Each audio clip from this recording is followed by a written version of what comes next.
If I ruled the world, I love 'em, baby. If I Ruled the World podcast welcomes Mike Lorenzo. Hi. Thanks for having me. Lorenzo? Because I just know you as Mike D. Aren't you 39% Sicilian? You should know how to pronounce that. 37.7% Sicilian. Yeah, according to 23 it's Di Lorenzo. If you pronounce it correctly, it's De Lorenzo. De Lorenzo. It's Di Lorenzo. I always screw up last names. I'll be like Di Lorenzo. The Italian mechanic that we go to in Bayville corrects my wife every time she goes in there. He's like, it's De Lorenzo, not Di Lorenzo, De Lorenzo. Shout out to Massimo. Yeah. I'm jealous of people that have that type of like conviction with their accent. You know what I mean? Like when someone could just like, it just rolls off the tongue. That sounds right. I start getting nervous when it starts getting up to the time that I have to do that thing and pronounce someone's name. I could turn it on sometimes, you know. Yeah. I do the Spanish thing, hardcore. Yeah. So. All right. Well, Mike, thanks for coming all the way out to Selden, my brother. Thank you for having me. It's an honor. Fucking coldest night of the year, too. You're a trooper. Oh, my God. So cold. Yeah. Painful. My idea was to just put us all in a blanket, in a huddle, and do the podcast that way, but Sam said no. Yeah. You know, I just met him, so it's kind of weird. Snuggie. You got one of those multi-snuggies? Yes. A 3-person Snuggie. Why, you didn't get one for Christmas? So, happy to have you here. We've been friends for a really long time. I've known you for quite some time. Dude, that tour that we did was 25 years ago. Wow. That I'm sure we met beforehand, but that's where we became friends. Right. And that was 1994. 1994, Sleeper and Mind Over Matter. Yep. In Germany, Europe, somewhere. That's how we became friends. Yeah. But so, you've done a lot. You know, the interesting thing about interviewing people that you know is you know a lot about them, and you know that you're missing some parts. So I actually wrote to you like, hey, dude, can you just send me... I know it's going to feel weird, but write down what you've done. And even if you think something's corny, just put it on there and do it for me so we have like references. And then again, I was like, wow, that's right. Oh, yeah. And then stuff I was like, I didn't even know that. So what we want to do with you is what we often do is kind of start from somewhere in the beginning of your musical history and maybe just your first foray, your first show, like getting into hardcore. Getting into hardcore. Yeah. Okay. Geez. I would say it was probably around 1985-ish. I was a metal dude, complete with long hair and my first mustache. And it was this dirty, shitty mustache that I grew when I was like 12. I'll send you a snapshot of my grammar school yearbook picture, and I have like a full fucking mustache. It's disgusting. I know the type. And we all hated that type. Went to see Slayer at Lemoore in Brooklyn. That was my original stomping grounds. Was Bensonhurst, Brooklyn, and so I wound up there pretty often at a pretty young age too. I was pretty lucky to be able to get into these shows. I want to get like a bell that anytime someone like hits like a really old school thing to be like, got to hit the old school bell, like. You know, 1984 bling, Slayer at Lemore's. I mean, that's got to hit the old school bell just to like, you know. What was that show like in it was 84 bananas. for Slayer? It was really crazy, especially, you know, I was a skinny fucking kid. You know, I loved music. I loved aggressive music, but I wasn't, and I used to like to kind of get up front, but, you know, that's the first time I saw Slayer, and it was bananas. You know, Slayer shows were always crazy. They were always violent, and they were always just these amazing events. But DRI played that show. Okay. And I was like, what the fuck is this? You know, I had heard of the only other band I think that was like a hardcore band or a punk band that I was aware of at the time was Dead Kennedys. And I had bought like a tape of maybe Frankenchrist or something because I thought it was funny. Yeah. I was a shitty kid, you know? Yeah. So DRI goes up there, and they're not like metal dudes, but they're playing fast. Fast as anything I've ever seen in my life. And the song that got me was Violent Pacification. That's the record that I always cite as that's what kind of pushed me more towards getting into hardcore. Right. And, you know, it was super fast, and it has a sick fucking mosh part at the end, and the lyrics were super political. I was like, these guys play so fucking fast and so fucking aggressive, and they're going nuts, and people are diving off each other's faces and shit. And they're not singing about, girls or the devil. Right. I'm like, what is this? Right. So from there, this videotape comes out, The Ultimate Revenge, Slayer, Exodus, and Venom. And Hanneman and Dave Lombardo in particular, they're just talking about TRI, COC, verbal abuse, Black Flag. And I'm taking out my notebook and I'm taking notes. And, I also started skateboarding around then. So I'm getting Thrasher magazine and I'm reading Puss Zone. And I'm like, Suicidal Tendencies and Jodie Foster's Army and Septic Death, and holy shit, this world is like, this is amazing.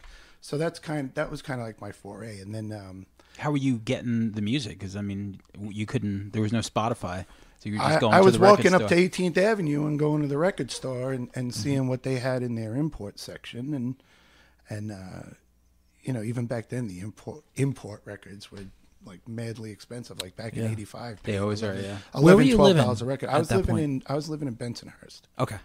And I moved to Staten Island when I was 14. Okay. And so that was 1985. I moved there, and I didn't know anyone. My parents I got accepted to a brand new high school in Brooklyn called High School of Telecommunications. And I was going to be in their first graduating class, and from what I remember, it was some kind of big deal bullshit. I don't know. My parents still wanted me to go there. And I was like, are you kidding me? I was like, I got to take the bus from Staten Island to Brooklyn and back every day. Fuck that. I'm not interested in that. 2, I live on Staten Island. I don't have any friends now. If I go to school in Brooklyn, I'm not going to have any friends later. So they folded, and I went to Susan Wagner High School on Staten Island. And I wore a Slayer Haunting the Chapel shirt. Yeah. My first day of school. And I met people that first day and that first year that I am still friends with. Really? Because I was a shitty metal guy with a stupid mustache and a Slayer shirt. All right. That's like a trifecta. Yeah. It is. It's like a beaming light, especially I could imagine in like 84, 85. Like no one was wearing that. Like everyone was probably listening to Madonna. And here you see Mike with his mustache walking through the hall. And it's like, I want to be friends with fucking that guy right there. Yeah, you sort of weed out the weak. And it was Staten Island. Yeah. So, Yeah. you had Guidos, obviously. Yeah, what was Staten Island like back then? That's what it was like. There was Guidos, and this is one of Justin Beck's favorite terms that he learned from me. We used to call them glitter chicks. What's a glitter chick? They were the Guido girls. There was Guidos and the glitter chicks. Oh, okay. Then you had everybody else, and then the rocker dudes and the punk rock dudes, and they called us critters. Okay. There was a record store in the Staten Island Mall, and they had a small little import section where I bought a lot of my most influential records. Right. And it said on it, "Keep it clean, critters." And I was like, fuck you, as I would rob them blind. Right. I'd steal from that fucking place all the time. I'm just thinking of what a critter looks like from the movie, and it's pretty on point. With And I just shitty mustache. recently rewatched 1 and 2, so That's funny that great. you bring it up. And like I said, some of those guys I'm still friends with to this day. Yeah. Or at least in loose touch with. Right. Some unfortunately have passed on. Our dear friend James Lally passed on last year. He fought a very fast, brutal battle with cancer, and he passed away. So rest in peace, James. But he was part of our clique and our crew, and there was James and my buddy Gene Pekarsky and Richie Creighton. One of my dearest friends in the world, Jeff Altieri, who's in the band Enrage. Okay. He was just on Jimmy Ferrari's Yes. podcast. Shout out to the Brooklyn Blast Furnace. That's right. Shout out, yep. And I just did an interview with him for noecho.net as cool. well. And then there was a girl I was friends with named Dawn, and she was a year older than me, and she had a brother who was a year younger than me, and he's my best friend for 33 years now. And I met him through her, and Jeff and his brother Marco and Andrew Zito, all these old Staten Island dudes, and we're still all dear friends. You put your root down in Shaolin. Yeah. Right? And then how did you get into your first band? My first band wasn't so much an actual band. I was on the bus, and I had my army jacket on and my mustache and my long hair. And there were these other dudes who got on the stop before mine, and we used to take the public bus to go to school out. And they would be, and they called me Bud. Hey, Bud, come here. And I met these three dudes, Jesse Lynn, John Philip Sousa, his actual name. Yes, he is related. And Pete Sanzio. And they're like, hey, you like metal? And I'm like, yeah, I like metal. Let's hang out. Let's be friends. We all lived within like a 3-block radius. Yeah. So they're like, oh, you play guitar? I'm like, yeah, I play guitar. It's like, he plays guitar, he plays bass, and I sing. Let's be a band. I'm like, all right, let's be a band. So we had this band, and fucking hell, this band changed sounds and identities like 3-4 times. Yeah. And we only played with a drummer once, which is ridiculous. So the first, it was called DDH. Okay. DRICS. Yeah, you gotta have DDH. It's gotta be 3 letters. But we were super original. Okay. Death, destruction, and hatred. I mean, Yeah, that's another trifecta. We had songs. Yeah, that's we had songs like "Death at All Cost" and "Do It Yourself Abortion" and real socio-political shit. You know, and then we were really getting into like Celtic Frost and shit like that. So obviously, we had to change the name. So I used to have this like little tiny 3-watt amplifier. So with whiteout, I painted a pentagram on it, and I wrote "Morbid Death." So that was the second. This is unbelievably embarrassing. So then it was "Morbid Death." So yeah, we kept the same songs, except then we were wearing upside down crosses and shit too, which my mother was not psyched about. Because we used to practice in my basement, so she would hear all this fucking nonsense. And that was around the time, like the pure marriage of like metal and like satanic panic. Yeah, yeah.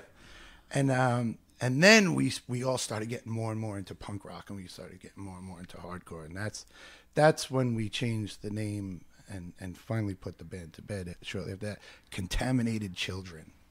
Complete with logo, with a guy in a asbestos suit and a gas mask and shit. It's like the names that when there's a sitcom or like some, movie of the week, like and there's like the punks. Bad band, and there's the punks. Someone has the contaminated jacket. The other guy has the DDH patch on and the morbid curiosity, whatever the fuck the name was. Death. Morbid death. Morbid curiosity. Yeah, those are like those names. Which, by the way, just for the record, Mike did not list any of these names on the email that he sent me that I asked for. Oh, and I also didn't mention Blind Rage. That was another band after that completely. It's gotta be hardcore. That was a metal band. Okay, and it was almost like tech metal for the time. It was like. The lead guitar player was like doing arpeggio sweeps and shit, and this was like 85 still, 85, early 86. And, that was actually a good band. So that didn't do anything. You're like, you come in a metalhead and a guitar player, so were your chops like totally up, or did you identify more with like the punk guitar players that were just doing it more? I was a much better guitar player then than I am now. Yeah. I used to. The first guitar solo I ever learned was Crazy Train, and I was really into shit like that, like Randy Rhoads and Black Sabbath, and I took guitar lessons for a year or two from this guy Steve Maranovich, and he was in a band called Cities with AJ Pero on Staten Island. Okay, and he's the guy who taught me how to play really fast, except it kind of backfired. Instead of playing really fast leads, I just wound up learning how to play rhythm really fast. I always kind of preferred being a rhythm guitar player. Yeah. Or the only guitar player not playing real leads. I don't know. I'm not super confident, and I still to this day I'm not super confident in my lead playing. But it's weird to me though, because a lot of guys say that they used to be better, and you think, oh, you've been in so many bands, you've done so much, you would obviously be better now.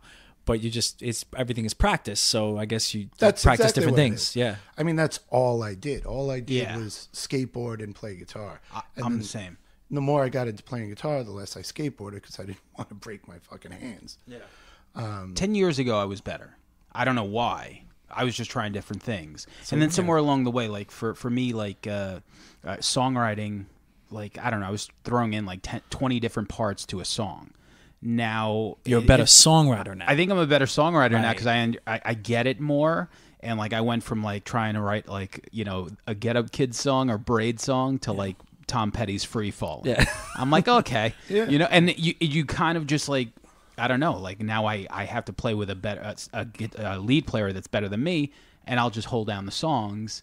But back then I just felt like I was just better because I was trying different shit, and you were playing, like, practicing all the time. Yes, and you know Steve Maranovich, he was a great teacher. He really did teach me a lot. He taught me a lot of form and shit like that.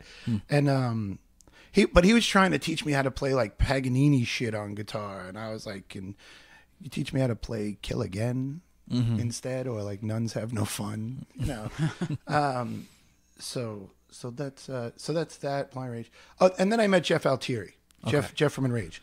We were in the same English class, I believe, and we all sat in alphabetical order. So he was the first person in the first row, and I was sort of towards the back of that same row.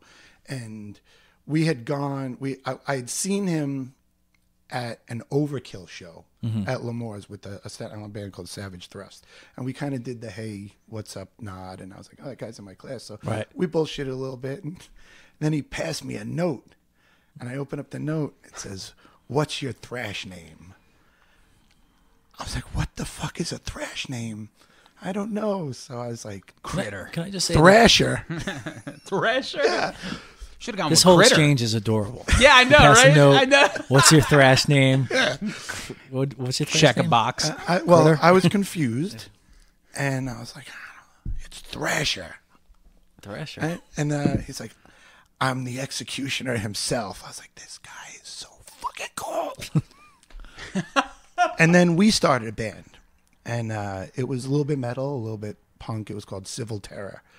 We had gotten the name off the BGK. They're an old Dutch hardcore band. Okay. They had a record called Nothing Could Go Wrong, except wrong is spelled wrong on the cover of the record. On purpose, I'm sure. And that was that. And we did that, and we did like a Celtic Frost cover, an Overkill cover, and I think we did a Hallows Eve cover. And then we had a song called Jump Off a Cliff, which was a little short kind of punk rock song, because obviously that's where you go. And it's in the name. Yeah. Jump off a cliff. Jump off a cliff. It's not going to be like a. What's like an that opus. about? Yeah. And then fast forward a little bit, late 86, early 87, I had been to a couple of more hardcore shows. I met a guy, Tom Calamara, in high school, and he was the first skinhead I had ever met in my life. He's a giant, larger-than-life dude. Again, we're still dear friends. And I started hanging out with him and his crew behind McKee Tech in New Dorp and Staten Island, and they were all punk rockers and skinheads and stuff, and skate punks and stuff. And I got into a lot of stuff from there. And we had gone to the Animal Hall to see, I think it was the New York Hoods and Sheer Terror and a band called Blood Feast, which was a metal band, and Intense Mutilation. So I started getting more and more into hardcore, and I was getting more and more influenced by these guys and what they were listening to, and it just appealed to me more. And so go from there, I cut off all my hair, right? I shaved the mustache. Well, the mustache came off a little while before I cut the hair because it was just ridiculous. And then my lip, it grew like 9 inches. I felt like it was like this long. Yeah. So then I cut all my hair off, and I come into That's the school move. with a baseball hat with the fucking lid flipped up, and it says JFA on it, right? And I go to health class, and the teacher's taking attendance. She's like, "Who are you?" I'm like, "Mike DiLorenzo." "No, who are you?" I'm like, "Mike DiLorenzo." And she calls security because she didn't believe I was me. And my friend Andrew Zito, again, another one of my dear friends, he sat in the last row. He laughed so hard he fell over in his fucking chair. Wow, that is pretty funny. Though. Yeah, you know, because there was a lot of us, but in retrospect, it wasn't a lot of us. So we were all very identifiable. Right. And I'll cut out a lot of the other shit. And then the first band I played in that played shows and stuff was a band called Last Laugh. Okay. We started in 1987 in third period lunch in Susan E. Wagner High School. Third period lunch was 10:13 in the morning. Fucking child abuse. Another one with the impeccable memory. You're right up there with Sometimes. Tommy Corrigan and Justin Beck, and you know the through line I'm going with here. Yeah. Yep. Straight edge. Yeah. The memory is intact. Yeah. Blows my mind. And that's what we were. Last Laugh was a straight edge band. Yeah. our thing was Edge on You, and we recorded a couple of demos. I only have one of them still. I think it's pretty good still. I have one rehearsal tape from 1987 too, where we cover As One. And were you always straight edge, even like in the metal days? No, Okay. I wasn't. But I started. I'm a pretty control freak kind of person, so I never really liked the feeling of being drunk or being high. Yeah. And then, I started getting away from that anyway, and I was listening to bands like Minor Threat, and I was listening to Youth of Today, and it was making a lot of sense to me. And then I got really sick. I got like pneumonia or something, so I go to the doctor, and the doctor's like, "Do you drink?" I'm like, "No, I don't drink." He's like, "Well, if you do, don't, because if you drink while taking this medicine, you're gonna die." So I'm like, "Oh, so 1 + 1 = straight edge."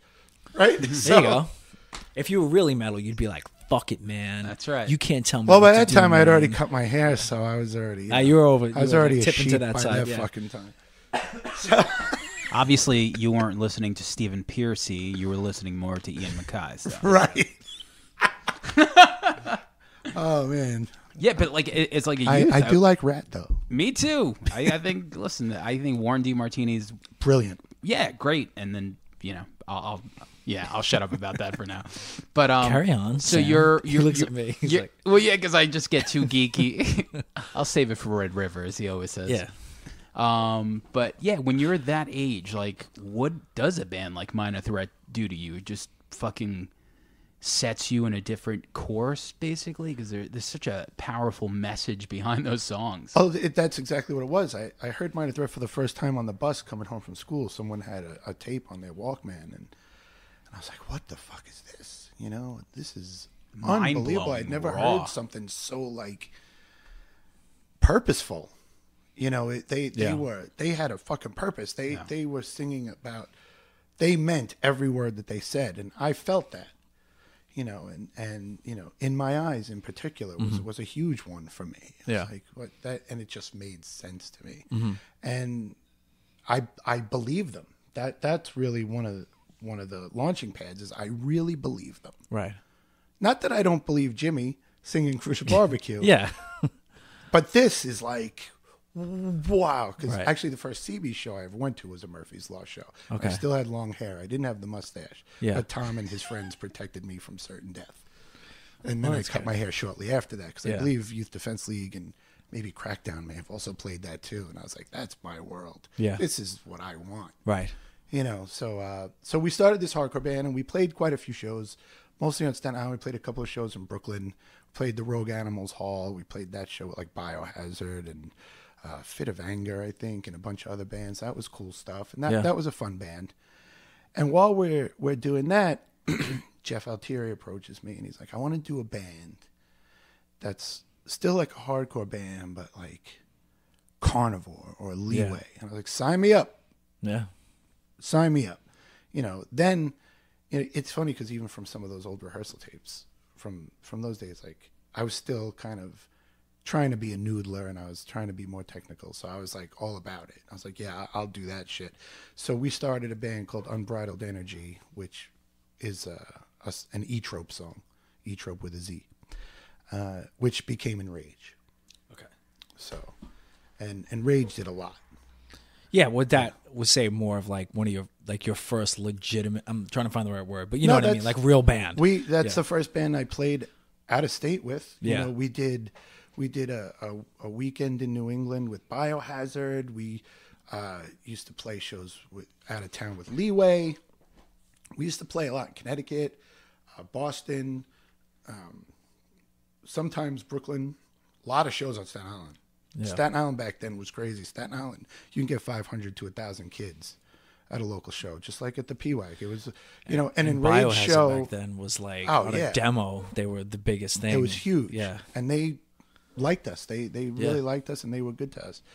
And Enraged playing at, the Rock Palace or the Park Villa on Staten Island was like Silent Majority and Mind Over Matter playing the PWAG. It was just 18 gazillion kids there going bananas. And Right.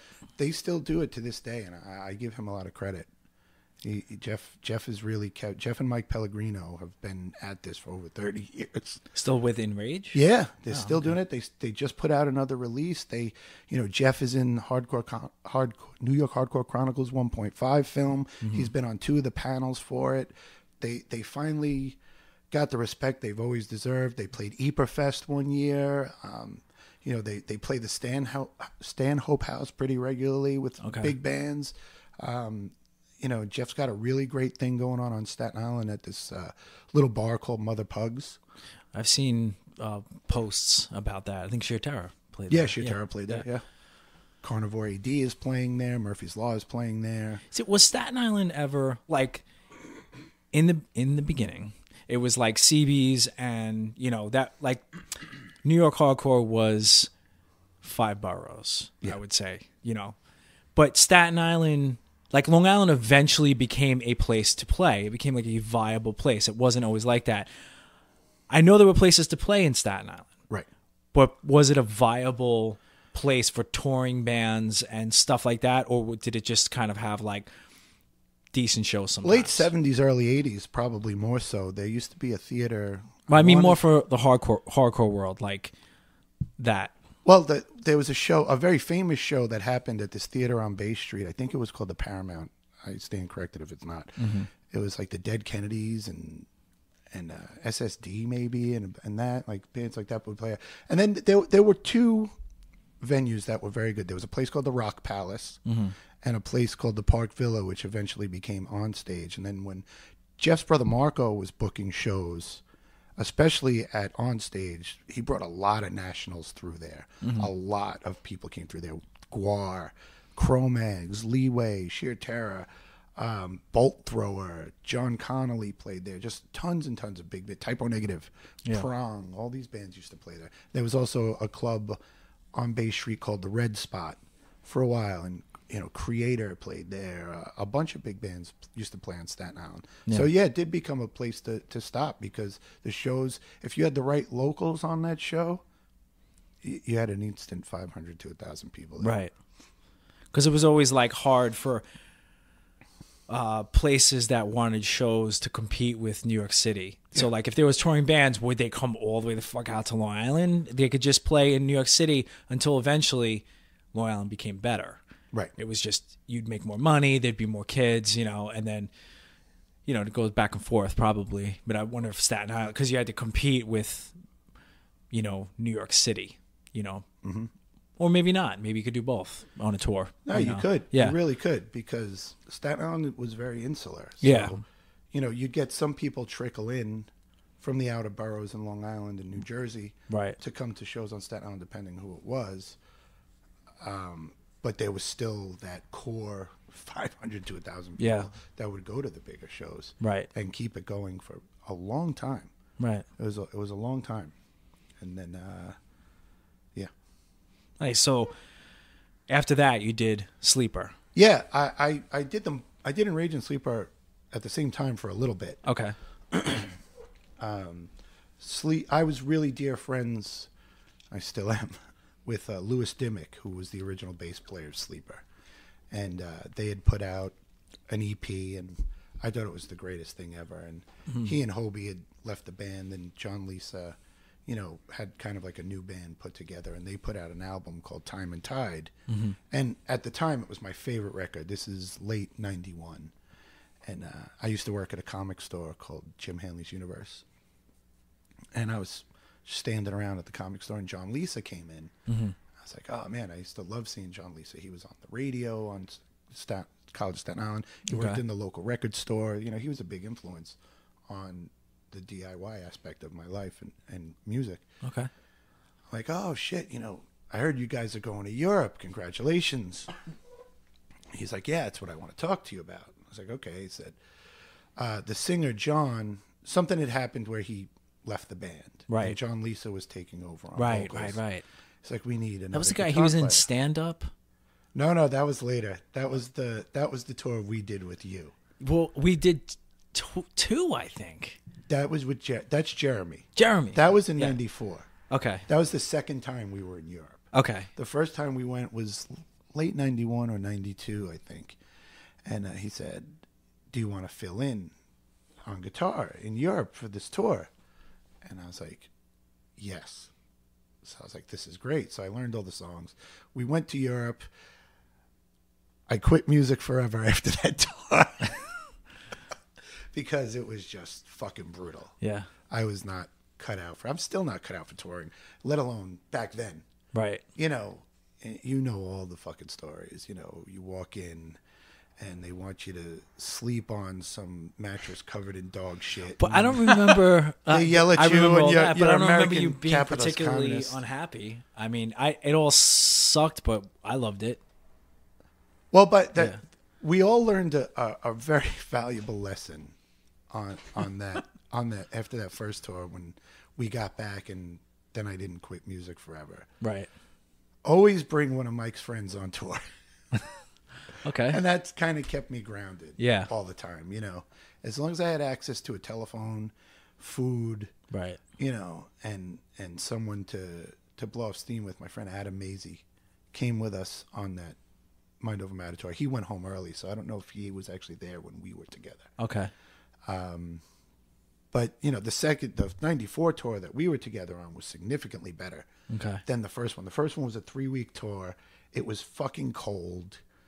And, you know, things were still the crowd was very antagonistic.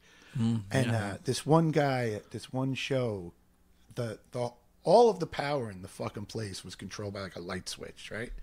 This guy kept shutting it. Yeah. So the rest of the guys in the band, as much as they were into hardcore and punk rock and stuff, they didn't, you know, by that time I'd been going to CBs for a long time. I was already, you know, in and through the first round of Skinhead and all that other shit. Yeah. So me and the drummer, Alex, rest in peace, we were a little ornery. And the other guys weren't. The other guys were listening to, you know, like Sirius Pilgrim and fucking REM, and we were listening to Negative Approach. Yeah. You know, so bottom line is this guy does it too many times. I took my guitar off and I threw my guitar at this guy. Right. I hit him. I broke the headstock off. Me and the drummer go to fight this entire crowd, and it was, you know, that was almost good times. Yeah. I just can't get over the fact that like some guys just shutting the show off for no reason. Like, I don't know. Like, he just didn't want it. Like, he was just being a dick. I'm sure you have to have experienced something at least close to that. Yeah, and the thing is like, who's in charge? Why is this happening? Right. You know, like, but you just, at the time, like, shows like that, not only did you not speak the language, you weren't close to home. There was no cell phone. Like, you did feel like after a while you could go out there, like, and when you came home, you didn't speak to fucking anyone in 6 weeks. So yeah, I'd get home and I was miserable on tour. Then I'd get home and I'd be miserable that I was home. But like missing everyone back home. But when I was on tour, well, I was missing that. And then when you get home, you'd be like, I don't want to fucking be here. Like, this is exactly the way I left it. You figured you missed something. And then like when you do shows like that, you're like, why do I do this? But you can't just be like, fuck this, I quit. Right. I'm hopping on a plane home. You can't. You're there. Nah, and you can't even like go call your girlfriend because, you know, she's probably banging somebody else, so you don't want to do that. And you got you to don't wanna walk disrupt through it. like, you know, 17 miles of dark streets to try to No find a beepers phone at the time, that's yeah. probably broken. Yeah. I mean, it's like, Fucked up. it's hard to describe it in a way that doesn't sound like you're whining about nothing because Right. you're like, oh, you're touring. But just young men, like, as confused as anything, like doing this stuff. And like, you're doing hardcore music. It's like aggressive, and aggressive people come to the shows. Like, you tour, you don't speak the language. Like, everybody looks equally cool and menacing, and you have no idea what's going on, you know, and you're a target, you know, like, so fucked up shit happens. And Then when we caught up with you guys on that tour, that was a huge help as well. That was about halfway through the tour. It was about halfway through. And we caught up with you guys, and we all broke down real hard on it. I remember being up that first night with Artie Shepherd till the sun came up. Yeah. Literally, I think all we talked about was Merciful Fate and Void. I think that's all we talked about. Yeah, that sounds You know, about right. I'd already known Artie Philly a little bit. Yeah. Again, still one of my dearest friends. I Yep. spoke to him just the other day, yesterday, because he's trying not to die in the cold weather in Chicago. Oh boy, It's that's pretty right. cold over there. Yeah. Shout out to Artie Philly. Hope Yeah. you're making it through. Hashtag Artie White. Artie White. And so when we met up with you guys, then it wasn't the same 6 guys. Yeah, that's And true. you have to remember Nils. Do you remember our fucking driver? We hated him as much as he hated us. He was the worst. He hated us because we didn't party, and he, and we, again, like we didn't want to sleep on piles of dog shit. So we were, capitalist scum, spoiled babies. I live in the suburbs. I make $10 a fucking hour. Believe me, I'm not a spoiled fucking brat. I just don't want to sleep in dog shit. Right. There was one night we stayed in this one place, and there was like a loft, and he was up in the loft, and by that point we all hated him. And we were talking, and LaFada came up with this fucking scheme. Hashtag John LaFada. And like, get him to come downstairs, bro. Get him to come downstairs in his fucking nut huggers. So we did something. He came downstairs in his fucking Speedos. And LaFada jumps out and just starts snapping pictures of him laughing maniacally. And that was fucking amazing. Yeah, John's a good guy to tour with because he's, it's just constant entertainment. And then we did that show with Murphy's Law. Mm-hmm. And that was like pinnacle shit. We all stayed together in that really nice hostel. Yeah. And we all broed down real hard. And That was Todd Youth was on that. yeah, Todd was there. Rest in peace, Todd. Mm-hmm. Yeah. And that was fun. I told Todd and Jimmy a story from that tour when Kill Your Riders did the Fireburn tour. Mm-hmm. I don't know if you remember. Murphy's Law was like, all right, we're going to do a song now, but we're going to make it up right now. We're going to make it up. So someone give us a song title. And all the Germans were like, I don't know. Are you fascist? I don't know. Mm-hmm. And so I screamed out, if my aunt had balls, she'd be my uncle. And Jimmy was like, yes. And they played this song, and it was a great song, and it was called If My Aunt Had Balls, She'd Be My Uncle. Like that, you know what? Seeing Murphy's Law in Germany, like I always knew Jimmy's the best frontman ever. Yep. No question. I knew that before seeing them in Germany. But to see that now there's a language barrier. Yeah. Now there's just endless obstacles, and he just owned every person in that crowd, in a way that that he does in front of 20 people, in front of thousands, when he's on the radio. Seeing him play with the Misfits, I was just like, oh Second my God. to none. I'm like, he's still doing it here. He adapts. Yeah. He adapts better than any frontman in history. 100%. And He's like fearless. The thing too with Murphy's Law that I think he's always been that good. He's always that people don't even notice. When sometimes you see someone getting better and better, and you're like, yo, they're so great now. Remember, they were like 3 years ago. Jimmy Gestapo has always been the best front man. And then the music from Murphy's Law isn't so serious, so it doesn't sound like, but you're like, yo, he's better than HR. Like, everybody who says like the best front man, Jimmy's like, amazing. He's better than, Bono or fucking Bruce Springsteen or whatever. It's an actual show. Yeah. He makes it an actual show. I don't think I missed a local Murphy's Law show from like 87 to like 91. Yeah. I would drop everything. I'd call out sick to work if they were playing CBs. Because it was always the best time. Yeah.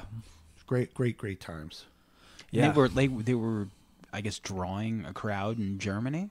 Oh, Is that yeah. where you Yeah, were from? there was the painting. Was that the show? Because they had a Murphy's Law poster, and they had a Brain Mind Over Matter poster. And we walked in, and we were like, "Holy shit!" Yep. Like, I never really met Jimmy in New York, and here we are in Germany. Like, I didn't know that. Like, maybe like everybody, you met him, but I didn't never talk to him or whatever. But then there, we were able to like, And Stigma was with them. yeah, That was amazing.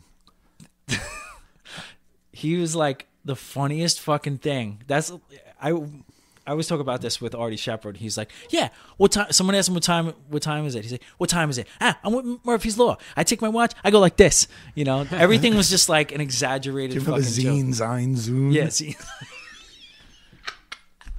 Yeah, that was That one was hell a of great tour. fucking, And then we did one other tour in 96. And that was a great tour. That was an amazing tour for us. Okay. We were Serpico by that time. Completely different lineup. It was Jeremy was on that tour that we were on with you. Jeremy from Stand Up sang on that tour. And then on the last tour that I did with Serpico, the lineup was I played guitar. Chris Guardino, who is affectionately known as Nizer, played drums. Amazing drummer. He played drums on Rumble. Mark Trabashi, the Fonz, on bass. Okay. John Lisa sang, and we had Dave Patricios play second guitar. Yeah. Dave Patricios from Millhouse and Green Sleep, and he was in World Inferno Friendship Society and many other bands. Okay. But he played with us on that tour, and we brought Elway from CR as our roadie, because first rule of Mike D Club, always bring Mike's friends to Mike D Club. Yeah.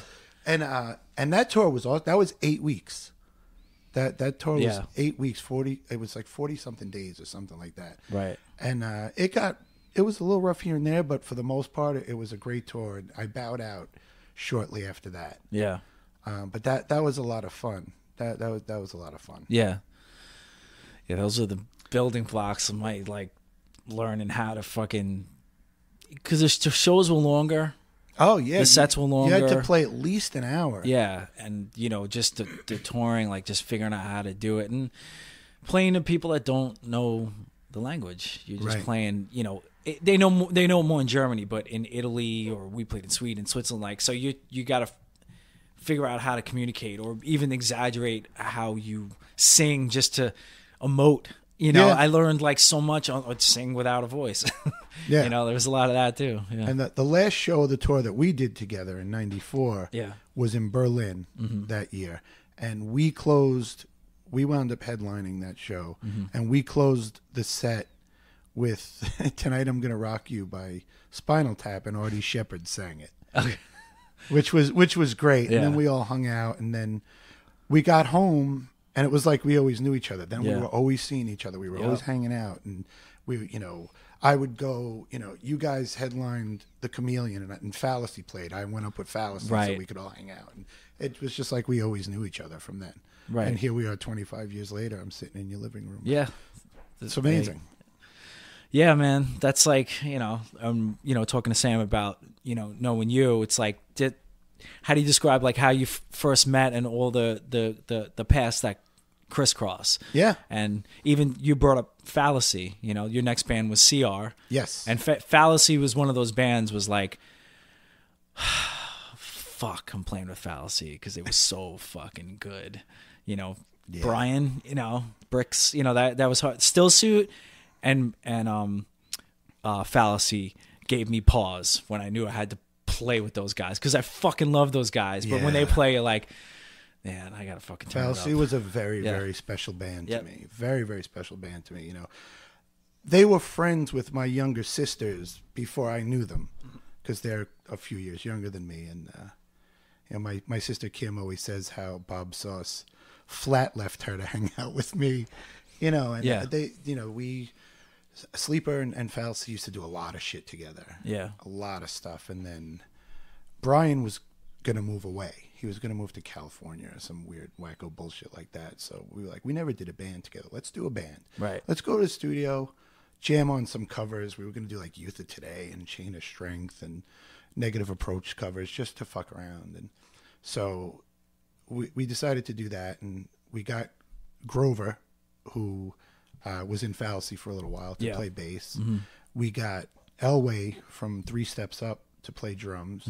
And we actually had a second guitar player at the time, Vin Higgins, who was in Three Steps Up, and he also roadied for Serpico on tour.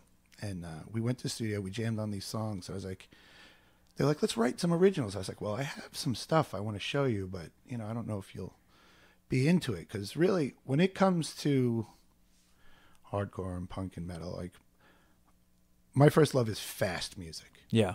The Napalm Death is no mystery to anyone. It's one of my all-time favorite bands, most influential bands to me politically, musically, whatever. So I played this one song, which eventually became the song Popeye. So I played in the riff, and they're like, cool, what's next? I'm like, that's it. They're like, what do you mean? Like, that's it. Yeah. So we jammed on a couple of songs. We wrote our first few songs in that rehearsal. And then I made them all a tape. And the tape had the entire Infest discography, another band that means everything to me. Okay. Siege, Drop Dead, the DRI 22 song 7-inch, and I think that may have been it, and maybe the first Drop Dead record. I was like, this is what our band sounds like. So we started writing songs, and Brian wound up not moving away, and we decided to keep it going. And that band did a lot in a really small period of time. How long was the band together? What was insane? 85, not 85, Jesus Christ, Like but 1969 to 1999. It was 95 until about 3 years, till about 98, 99, 98, yeah. Yeah. About then, yeah. And, we played our first show at the Joint on Staten Island. Freedom Tripodi used to put on shows at this place in the middle of the hood on Staten Island that we called the Joint. It was just like an open hall, and some of the best shows ever on Staten Island were at that place. And he was like, why don't you play this? He was doing this festival, like 3 days, 18 bazillion bands. So we're like, okay, we had like 5 songs, which equated to maybe 4.5 to 6 minutes. Yeah. And we did a Negative Approach cover. We played our set, and in that set, we played the Negative Approach song twice, and we played the song Popeye like 4 times. Right. And the lyrics, the reason it's called Popeye is because the lyrics are, I am what I am, I will never divide me from myself. So the lyrics were there before the song. I was like, oh, it's like Popeye. Yeah. And he's like, all right, that's There the you name of the go. song. Yeah. So Andrew Orlando. That's one of those. We'll change that later. And Right. it doesn't get changed. No, it only got worse. By the time we did a 25-song LP, we're trying to come up with fucking song titles. Andrew Orlando from Reservoir Records and Black Army Jacket came up to us like, holy fuck. I'm putting out your record. Like, let us write a few more songs, and if you still like it, we'd be honored. We wrote about 12 songs, and he was like, I'm putting out your record. Yeah. And that's where the first record came from. So the first single had 10 songs, and then there were the 2 leftover songs that came out on the flexi disc, one of which was an Infest cover. And we did a lot, and we traveled regionally, but we never went further than like Boston. We never did, but we did some cool shit. We played in a basement in New Jersey with Sick of It All. Hottest fucking show I literally like pruned within like minutes. It was so fucking hot in there. Right. We did a lot of really cool shit. And Isn't it weird how much heat you can take when you're playing a show as yeah. opposed to like other things in your life you have to do for some reason, like on that stage with all the lights and one of those weird shows you have to play and it's 118 degrees, you get through it. Just dripping. Yeah, after you're done, mate. yeah, like once you get off the stage, then all the endorphins kick in. Yeah. Like, whoa, hold on. Everything, yeah. But like when I play guitar, I have the same thing. If it's like sliding, it's pretty fucking gross. Yeah. Wiped So down. that Long Island embraced CR right off the bat, Yeah. which was wonderful, Yeah.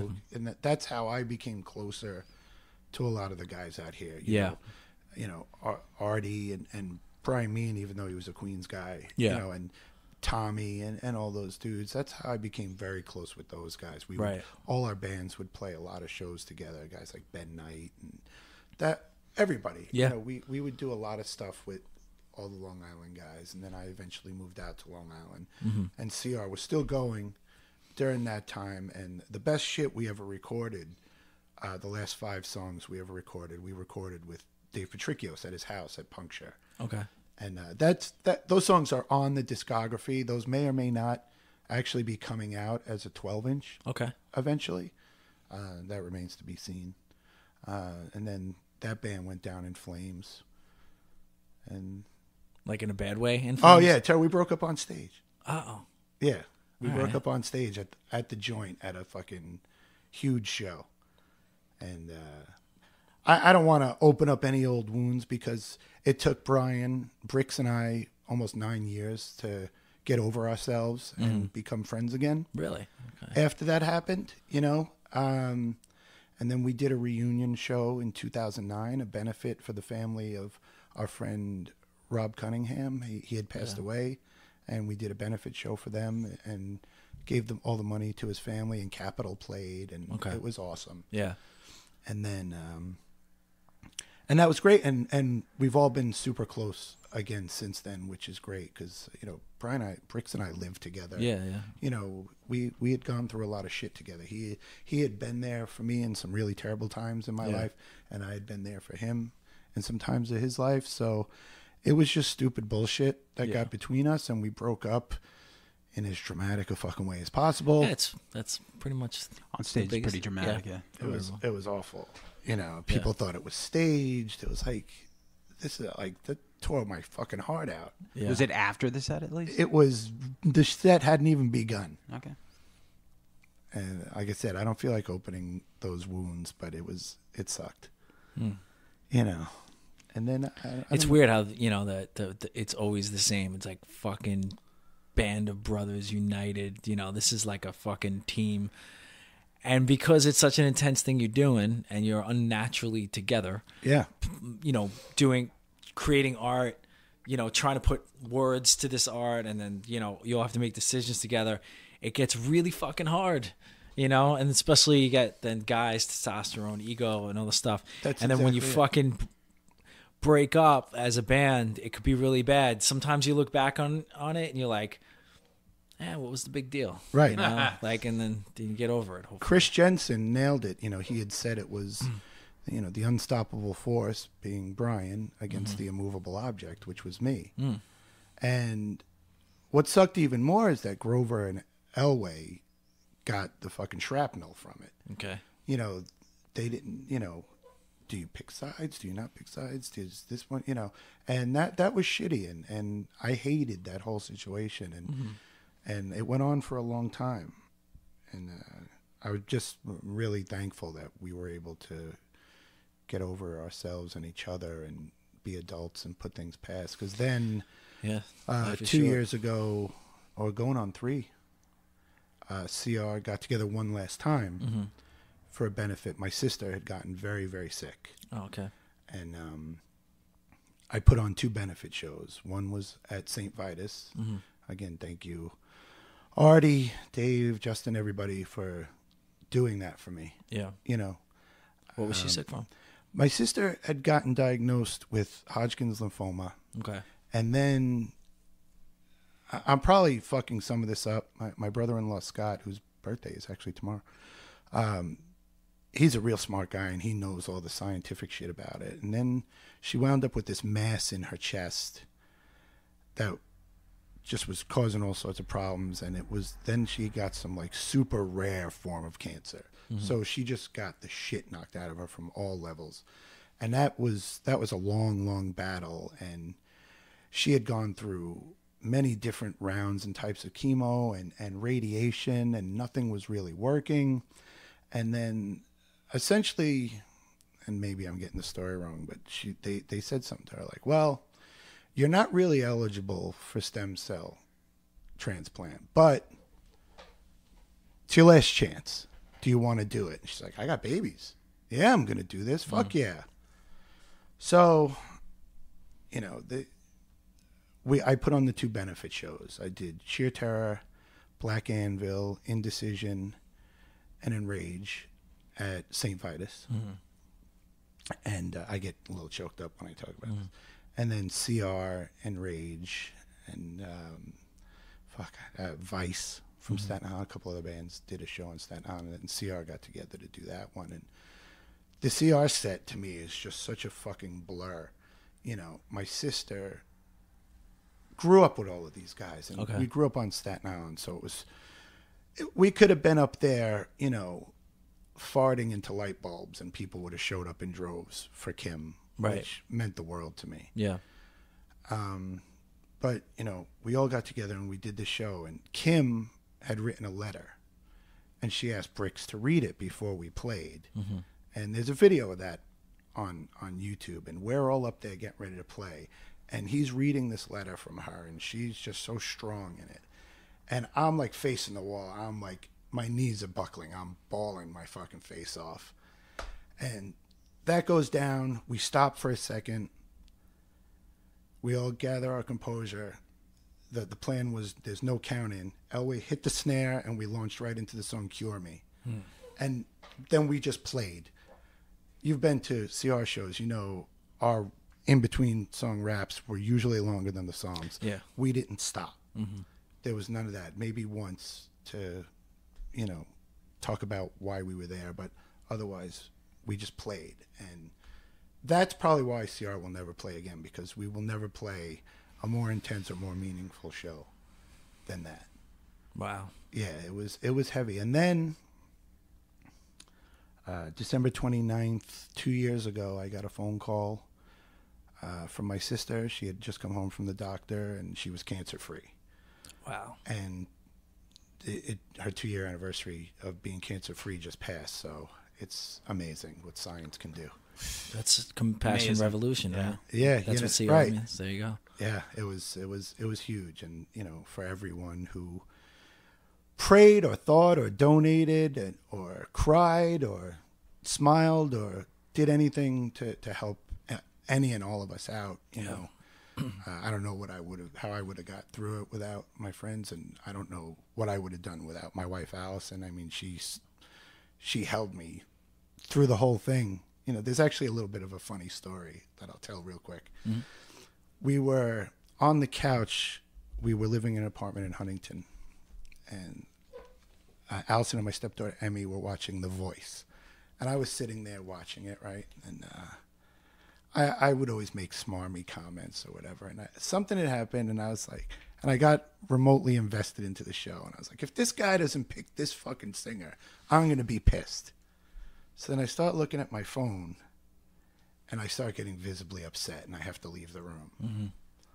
So that's when my sister Patricia was telling me Kim was sick, right?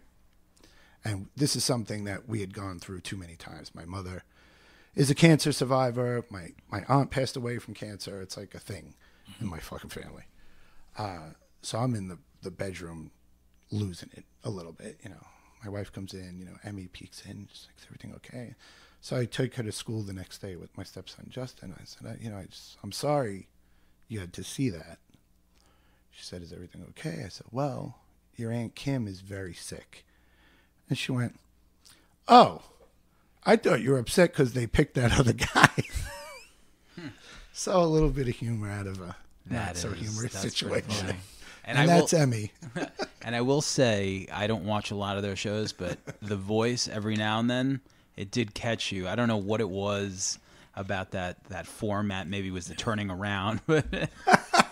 I'll sit and I'll stare at anything on television, and you know, sometimes I get invested in it, sometimes I don't. My wife has just gotten me into the worst fucking television show of all time, Love After Lockup.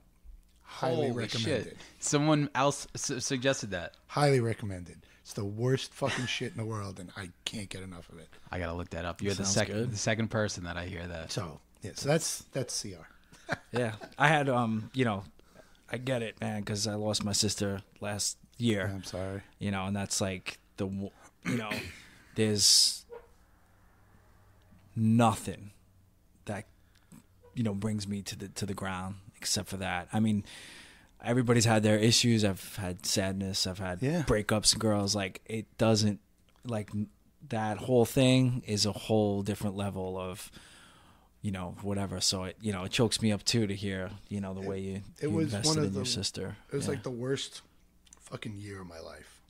It was brutal, just because every step forward was 5 steps back. And then after the stem cell was done, she had no immune system.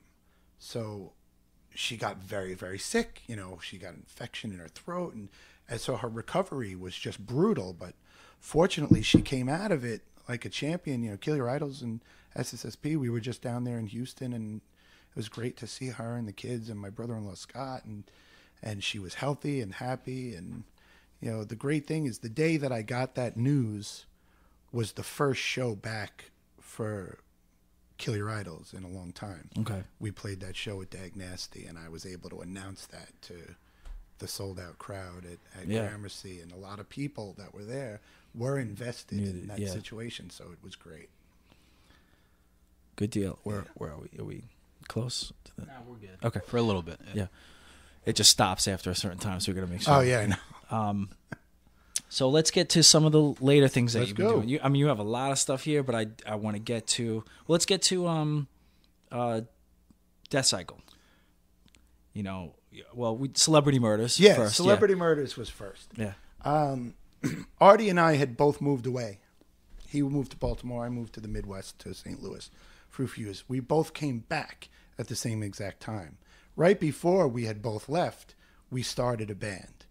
And it was me, Artie, Chris Russo, and Jim Connerboy. And, you know, it was fast, angry hardcore. Yeah. You know, We know what you like. yeah. And when I came back, we were like, let's start a band again. Let's do the same kind of shit. I didn't play in a band at all for the 3 years that I lived away. Mm-hmm. So I had tapes and tapes of riffs. Riffs, man. Hashtag riff. Yeah. And he loved it. So we got with Dan Crowell from Half Man and Chris Russo from Black Army Jacket. Mm-hmm. They were all living in Brooklyn, like Williamsburg, Greenpoint. So I used to travel in once a week, and we used to rehearse in this fucking disgusting basement. That, you know, sometimes they would have to put a plank down because the fucking shit and piss would start coming up from, you know, to walk into this thing. And All right, you win. Yeah. I was thinking of our rehearsal studio, but I guess all right. oh, that studio ain't shit. You win. Come on, man. And there were cockroaches everywhere and rats, sometimes alive, sometimes makes dead. the music better. You know, And one it did. can It argue. really set Yeah. the tone for what we were writing. And we played. We did a bunch of stuff. And, you know, we recorded a demo. Then we asked Brian Meehan to play second guitar. Mm-hmm. You know, between all of that, I had played some shows with Millhouse as well. I played guitar at Millhouse for a little while when Right. Justin would be on tour. So, you know, Brian and I just gelled. Yeah. You know, so I said to Artie, hey, what do you think about asking Brian to join? He's like, let's do it. So we released a 7-inch of some of those demo songs on Chainsaw Safety called the Island of Man-Eating Rats. Rats was always a thing with Celebrity Murders because of urban decay and all that shit. And so what I did was I used to have this Korg digital 16-track recorder, and Me too. I was real shitty amateur recorder, and I put the demo tracks in there. And are we good? Oh, I thought we had more time. I guess I didn't look at it. Oh, Yeah. okay. We'll flip it. So we'll take a break. Okay. We'll, Oh, okay. we'll take No it from problem. there. Yeah, just Why do you use? Why do you use? Is it because you're young? Want to know about your problem? Why do your pain? I carry mine on every day. Living out a mental war that won't go away. Right? No life's problems are hard to take, but you can't solve them unless you get straight. I know that life's problems are hard to take, but you can't solve them until you get straight. My friends in jail, learning from their mistakes. My friends in graves, for them it's too late. But you're lucky, still young and healthy. Get your shit together before you're just another casualty. I know life's problems are hard to take, but you can't solve them unless you get straight. I know that life's problems are hard to take, but you can't solve them until you get straight. Take your life back, take your life back, take your life back. Take your life back, take your life back, take your life back. Take your life back, take your life back, take your life back. Take your life back, take your life back, take your life back. I know life's problems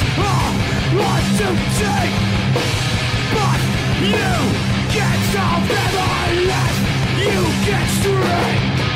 No, that life's problem on to take.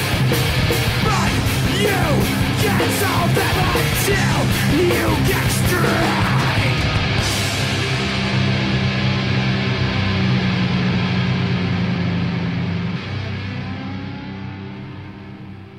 So this studio, there were live rats, dead rats. There was one night we got into the studio, and this poor fucking creature was dead. It was wrapped in guitar cables, just dead, right? So I said to Artie, I was like, "You're the smallest. You have to bring it outside."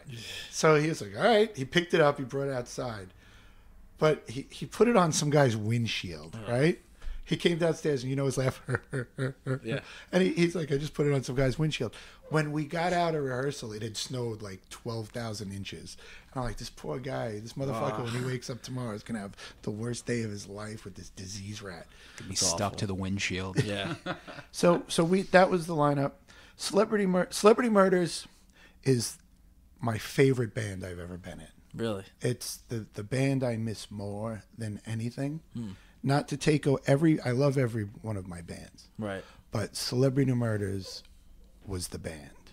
And again, Artie and I just had this discussion yesterday. Like, periodically, I will listen to it, and then I'll send him a text message like, "Fuck, dude, War on the Telephone may be my favorite song I've ever written." And he'll say, "Holy shit, someone just asked me what band I miss the most, and it's Celebrity Murders." And then we'll, jerk each other off for a little while about Celebrity Murders. And so we got Brian. Celebrity Murders just had... We were all on the same page about everything at all times, musically, lyrically. Someone had once told me we were like a pack of wild hyenas, because we were like, our shows were really aggro. We were a really confrontational band. We would get into it with the crowd a lot. And there's shit I'll tell you not on the podcast that we had done. So then Dan Crowell joined this thing called Matt Pond, PA. Yeah. I guess a pretty big indie rock band, Yeah. which I've still never heard. Our friend dated Matt. Who? Matt Pond, PA. Yeah. So Dan left, and I was like, that's it. The band's over. Like, because Dan Crowell. Who the fuck can play drums like Dan Crowell besides no one? No one. The kid's a fucking maniac. So I was like, I'll call Elway from CR. He was in Murdoch at the time. He's like, "Hey, do you want to play in Celebrity Murders?" It's like, "Okay." I'm like, "Oh, that was easy." So Elway started playing with us, and it was going real well. Then we were still playing the same type of music, but it was getting darker. It was getting more dissonant. And we eventually, in kind of a shitty way, parted ways with Chris Russo. Okay. Because we started playing with Sean McCann, who was kind of came part of the package with Elway, to tell you the truth. And the writing with those two was amazing. Some of my favorite songs I've ever written in all the releases I've ever done were written with those two guys. Yeah. Again, like I said, this song War on the Telephone off the Celebrity Murders album, a song called Total Fucking Overload, a song called The Headache. I can go on. And those guys were very vital to that. And then we went in to record an album. And we went into Chris Pierce from Doc Hopper.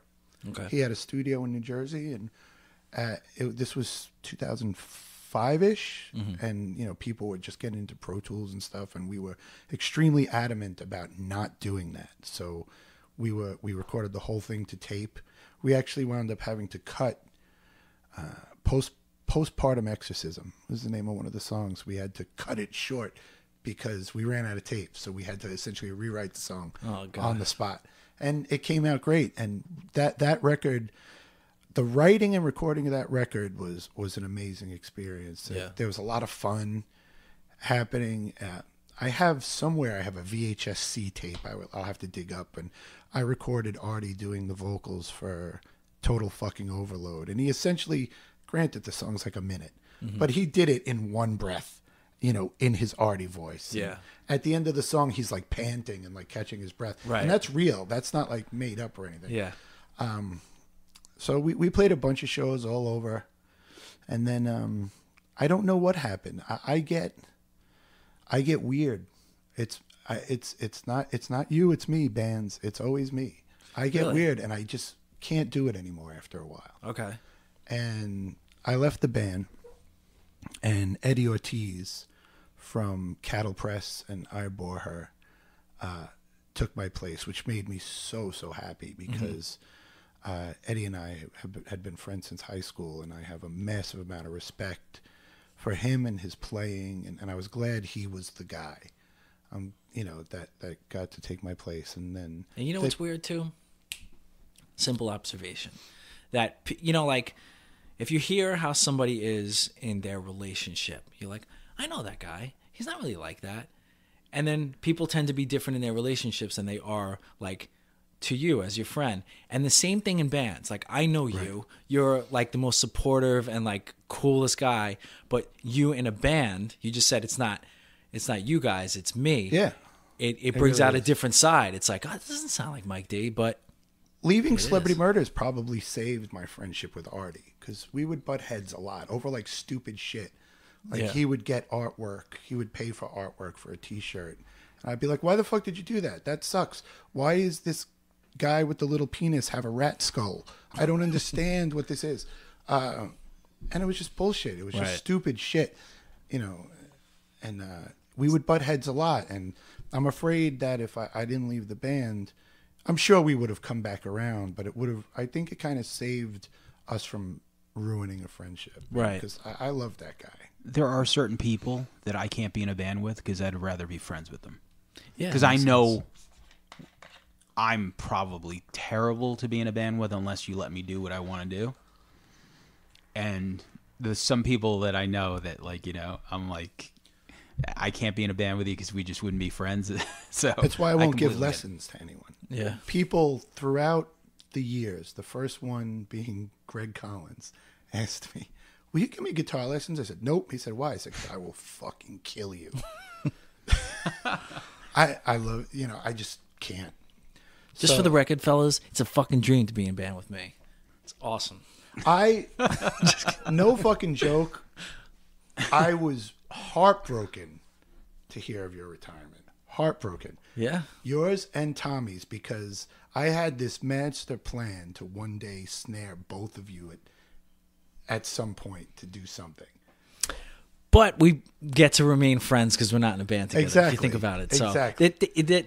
I think it's getting shorter and shorter. Like you realize that with Artie, now it's just to the point where you Right. just won't even be in a band with somebody. Yeah. I did sort of snag Tommy, but I don't know if it'll ever come through. I had this project that I've been working on in my head for many years that I wanted to record some cover songs, not hardcore songs or anything. And one of them was a U2 song, so obviously, who the fuck else am I going to ask? That's it. And I asked Tommy, he said yes, and it's kind of been on the back burner for about a year. But my buddy Darren Nanos, he's gonna help me out with it, so I think it'll come to fruition. Is that there was a list at the bottom? Yeah, of the list I that have a says- lot of fucking. Is it? Are you going to do like half-assed. the covers like straightforward or like a twist on them or? Both? Okay. Yeah, I'm doing the songs pretty much true to form, but in my own style at the same time. One of the songs in particular is a Lana Del Rey song, Ultraviolence. I recorded it, the bass being the main instrument, really. I recorded 2 bass tracks for the demo of it.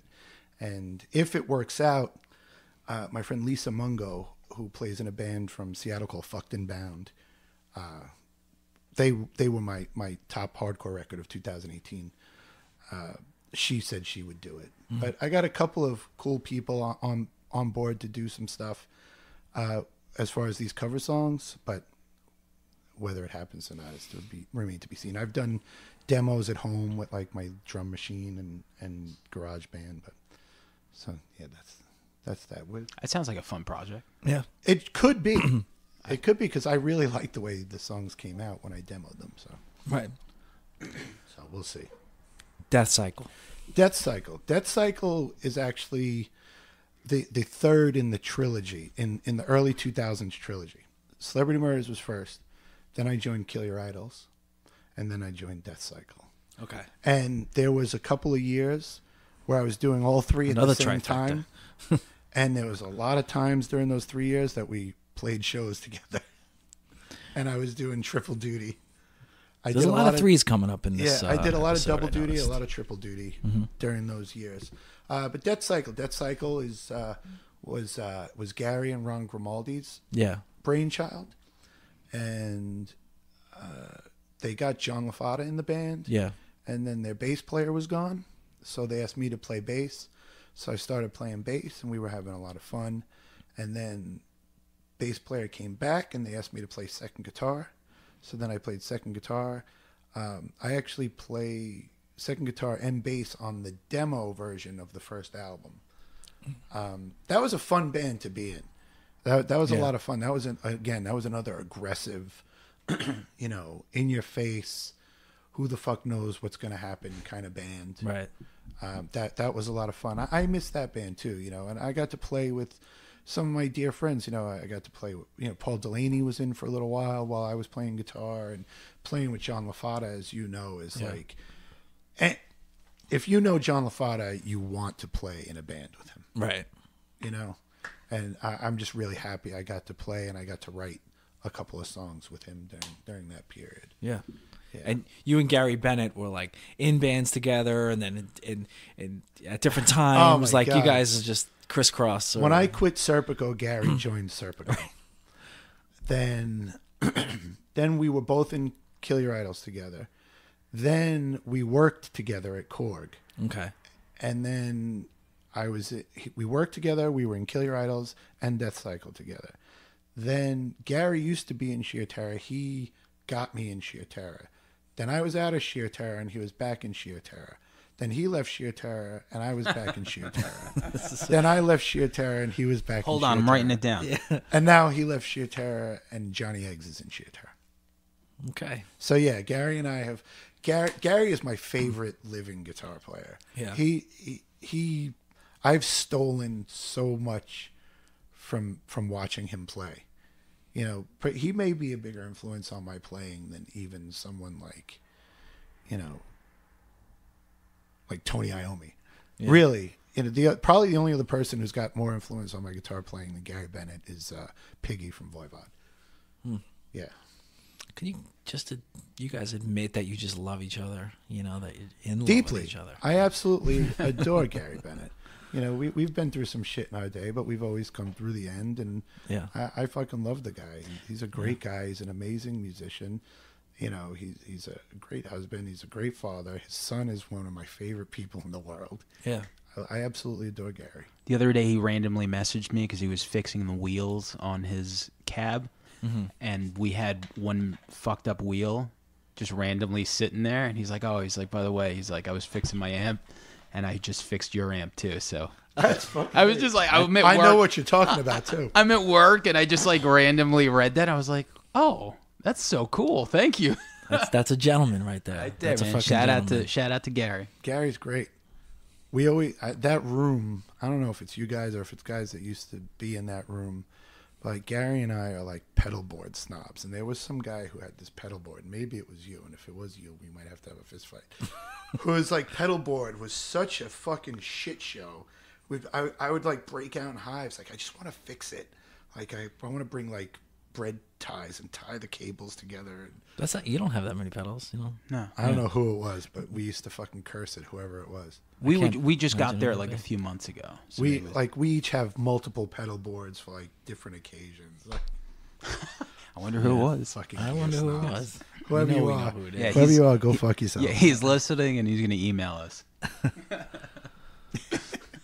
Yeah, no, Gary's good people. Yeah. He's even. I remember sharing a room with him and everything. Like it was Black Anvil. It's like Yeah. and just Oh perfect, my God, the clean, Black and- Anvil shit was Yeah. always Yeah, when we were in that place in Lindenhurst. yeah, that's what.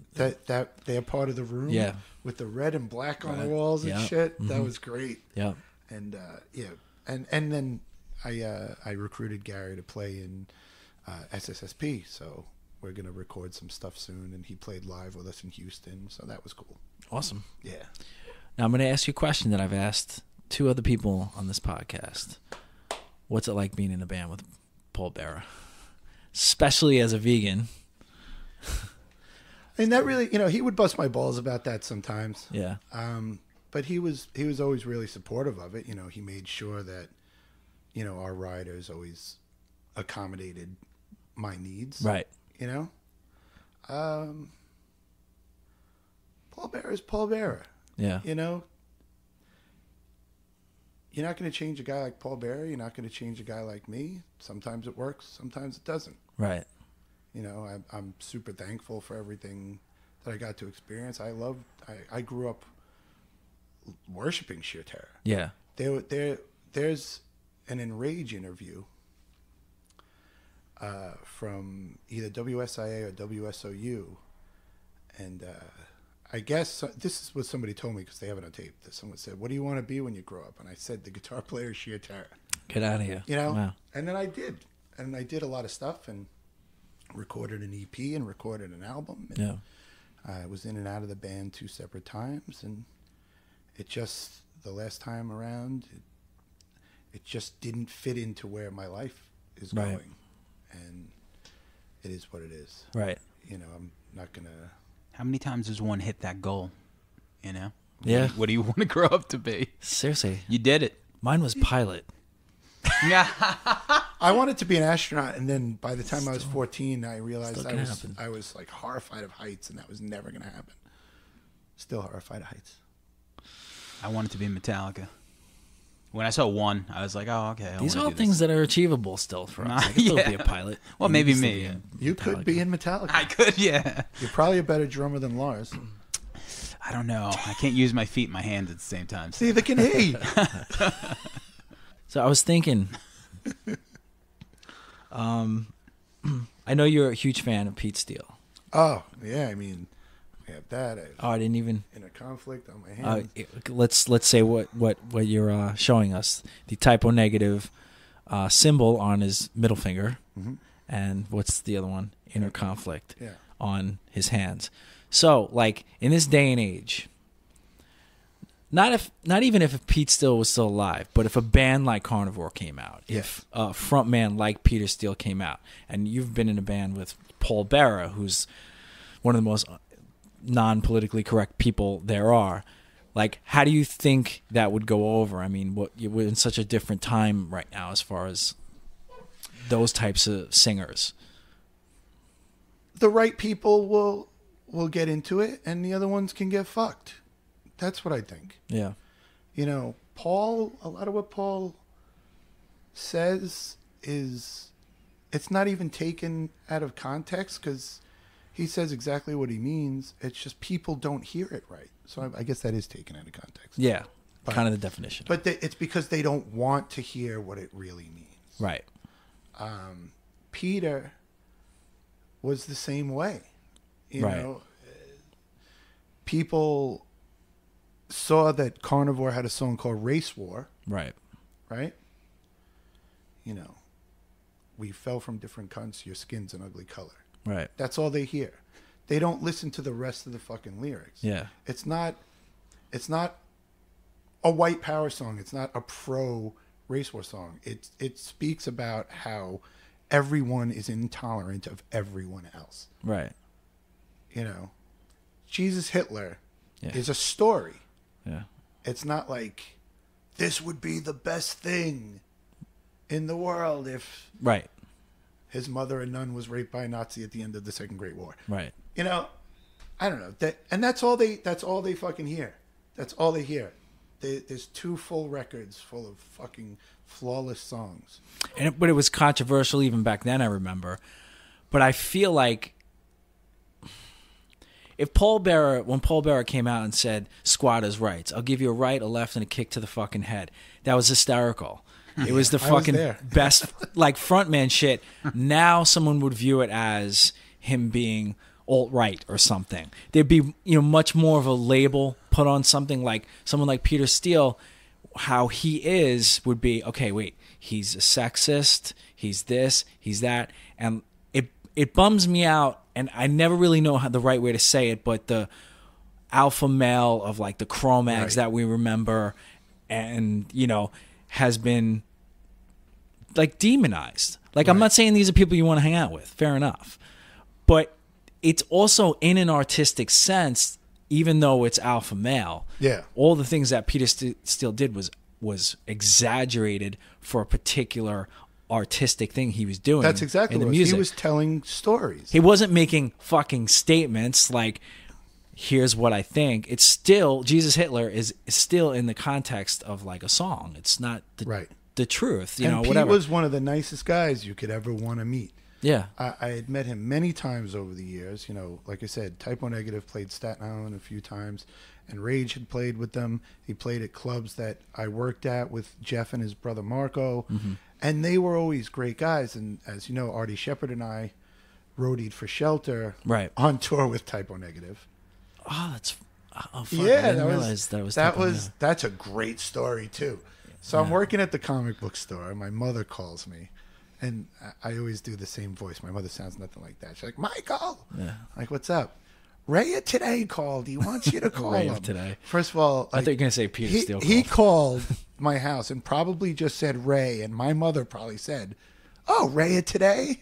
Like, really? Because she was really invested in everything I've ever been into. Really? Except the devil.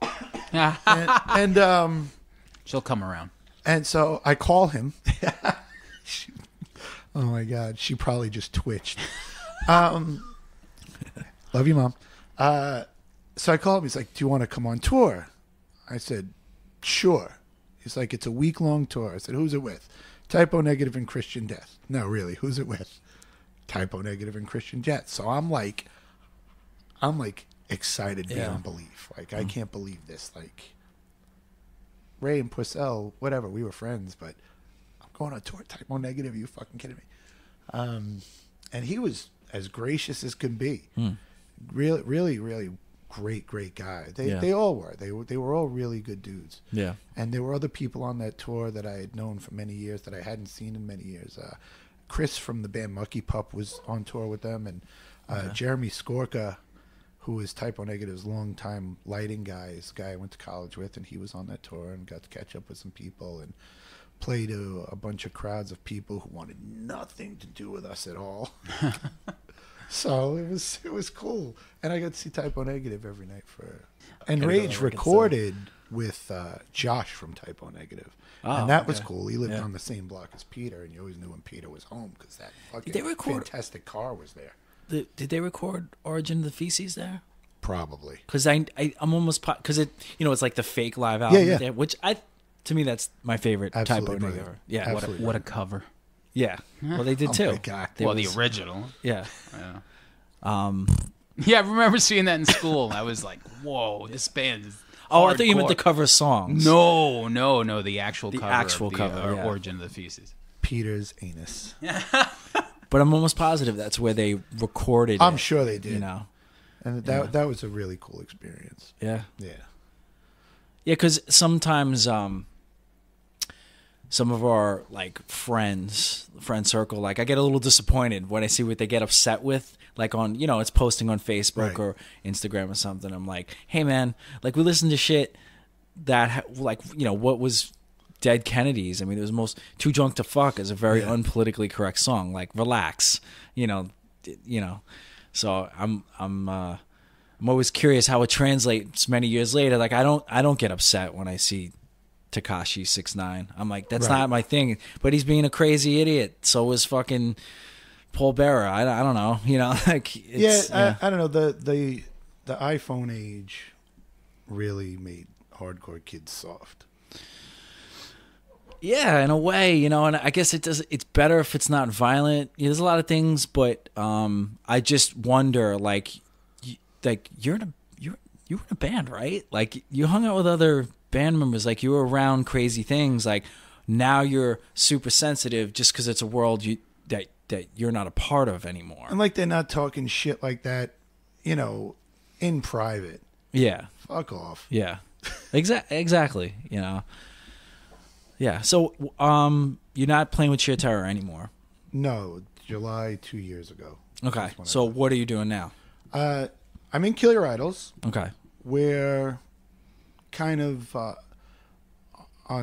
we're not doing a whole lot. Right. You know, and it works for us. Yeah. You know, Andy lives in Florida now. You know, we're all career guys. We all have families and things like that, and bills and stuff. So that stuff comes secondary. What's good about that is we get offered a lot of shit, and we don't take almost all of it. We want the shows to be special. We want the shows to be events. We don't want it to be old. We don't want people to say, "Oh, they're playing again," you know.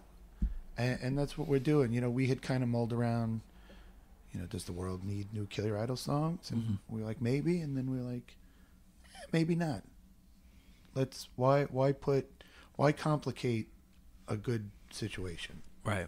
If it happens, it happens. But we're not going to concentrate on it. You know, that's my main thing right now. I was doing something else. We rehearsed once. I rehearsed with Jeff Kaplan and Aaron Pagden from Two Man Advantage and the Judas Iscariot. Yeah. Ron Grimaldi is supposed to be involved in one form or another as well. And we wrote 3 songs. Okay. And the project is called Bombs in Boardrooms. Okay. But that was in like September. And we haven't gotten together since, so I would like to keep going with it. Right. You know, schedules when you're an adult are a motherfucker. Yeah. You know. I know Ron's dying to do something, so. Oh, I know Yeah. it. Maybe it'll happen. I would love to write 5 songs and record them just to have, because I love it. Right. Mike Chisulo described it. I played something to him. Another one of my dearest friends. Yeah. He said, it sounds like Black Flag is on a bus, but you got on that bus with a spiked ball and started breaking everything. Okay. I was like, that's the greatest thing anyone has ever said about anything I've played on. Now I want to hear it. I'll send you yeah. I'll send you a tape of it. And then I just have all sorts of arbitrary projects that Right. have like I recorded A Man is the Bastard cover with Andrew Orlando and Anthony Corallo, Tone. We recorded under the moniker Staring Contest. And we may or may not record more songs. I have songs for it. That'll be a complete power violence project if that happens. Right.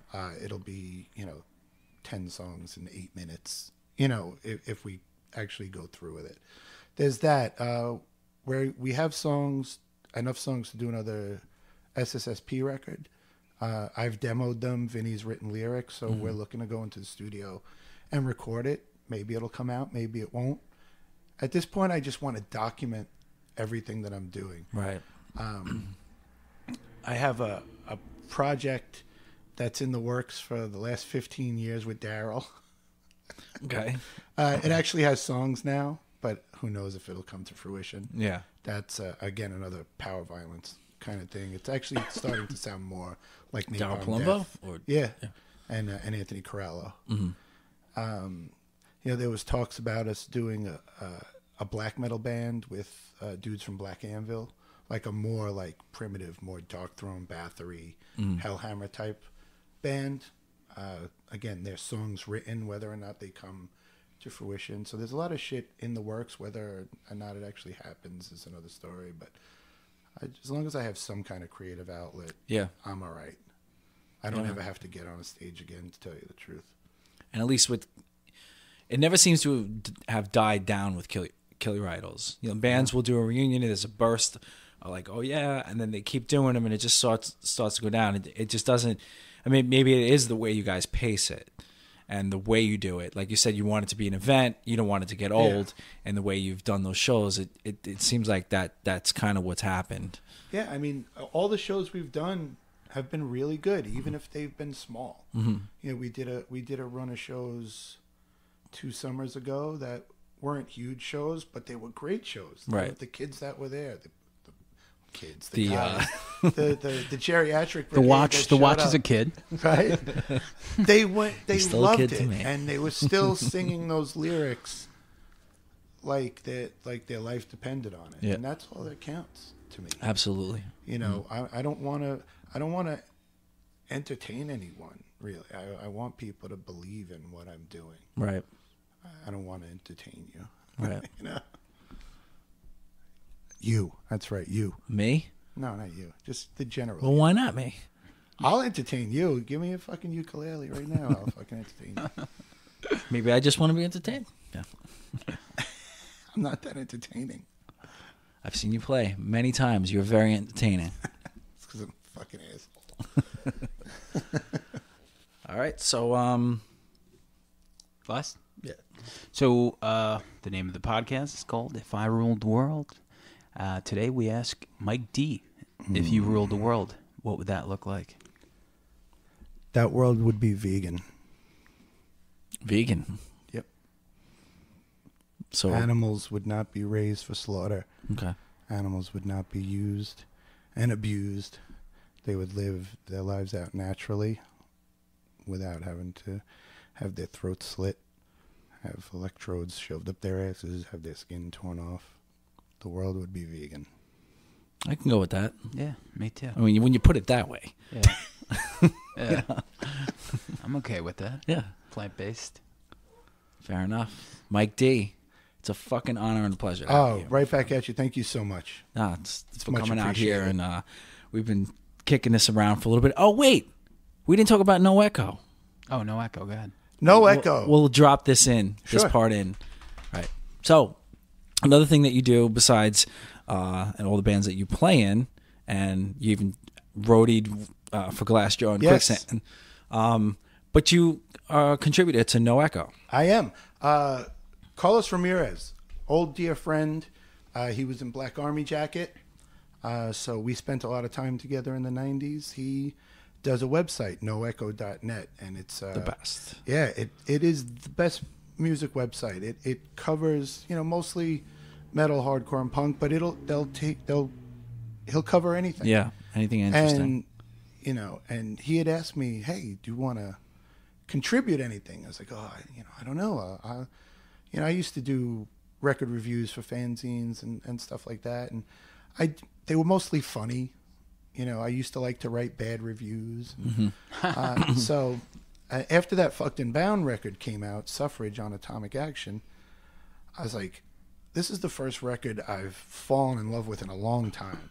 So I wrote a review for it, and I sent it to him, and I hit send, and I kind of winced, like, I can't believe I just sent that. And he loved it, and he published it, and I was like, wow. Actually, let me preempt that. He had interviewed me twice before that. He did like a feature interview about me and music and my life. Right. And then he did a record collector interview with me. Okay. And then that's how it came up, hey, do you want to do that? So I did that, and then I went on that Glassjaw tour. Well, I did last few shows with them. Right. I wanted to do more, but the bus broke down, and Yeah, I that's was like, you know what? I'll go to the ones Peace I can out. drive to. Yeah. That gave me an idea, because Justin's gear I'd never seen anything like it before. I've been in bands a long time, and I've been around them for a long time. Yeah. And he's got this fucking science fiction shit.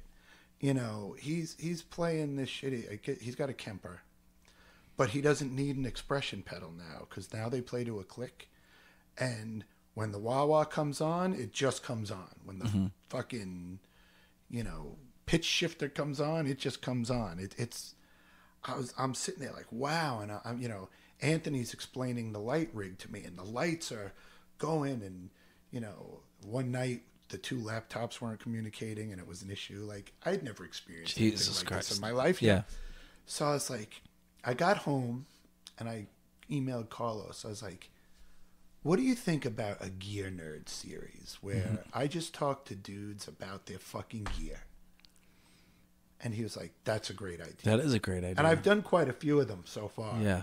Different people, some in hardcore bands. My friend Ron Morelli, who was in a hardcore band called Devola from Long Island, who's now a world famous DJ and EDM guy, and he lives in France. Okay, I didn't know that part. Yeah, man. Every EDM DJ lives in France. I think it's a prerequisite. Is it? That's where they move you.